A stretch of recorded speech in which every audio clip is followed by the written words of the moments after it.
અમેરિકાના દક્ષિણી રાજ્ય શિકાગોમાં આવ્યું છે બર્ફીલું તોફાન। શિકાગો બરફના તોફાન અને હિમવર્ષાની ઝપેટમાં આવી ગયું છે। શિકાગોના મુખ્ય એરપોર્ટ ઉપર જ 1000થી વધુ ફ્લાઇટ્સ કેન્સલ કરવામાં આવી છે અને 470 ફ્લાઇટ ડીલે છે। ભયાનક હિમવર્ષાને પગલે શિકાગોમાં સ્કૂલ, કોલેજીસ અને યુનિવર્સિટીઝમાં રજા જાહેર કરાઈ છે। બરફના આ તોફાન અને ખરાબ હવામાનની 9 કરોડથી પણ વધુ લોકોને અસર પહોંચી છે। ડેલ્ટા એરલાઇન્સના પ્રવક્તા માર્થા વિટે કહ્યું છે કે હિમવર્ષાને પગલે કેન્સાસ સિટી ઇન્ટરનેશનલ એરપોર્ટ ઉપર એરબસ A219 લપસી ગયું હતું, જો કે કોઈ મોટી દુર્ઘટના નથી થઈ। આ ઘટના વખતે ફ્લાઇટમાં 6 ક્રૂ મેમ્બર્સ અને 129 લોકો સવાર હતા।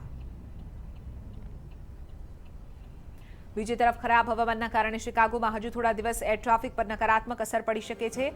રસ્તા ઉપર પણ ભારે બરફ જામ્યો હોવાથી વાહન વ્યવહાર પણ ખોરવાઈ ગયો। આ સ્થિતિમાં હવામાન વિભાગે સ્થિતિ હજુ વણસે એવી ચેતવણી આપી છે। બાદમાં સ્કૂલ, કોલેજીસ અને યુનિવર્સિટી સહિત સરકારી કાર્યાલયો પણ અનિશ્ચિત મુદત સુધી બંધ કરવાની જાહેરાત કરવામાં આવી છે।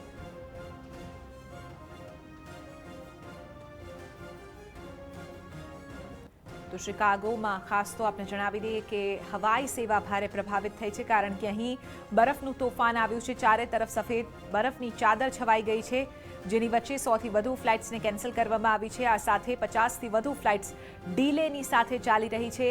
આપણે જણાવી દઈએ કે 1000 જેટલી ફ્લાઇટ્સ રદ કરવાનો નિર્ણય અહીં લેવામાં આવ્યો છે। સાથે સ્કૂલ, કોલેજીસમાં જે વિદ્યાર્થીઓ છે તેઓ માટે પણ રજા જારી કરવામાં આવી છે। શિકાગોમાં બર્ફીલું તોફાન અહીં આવ્યું છે।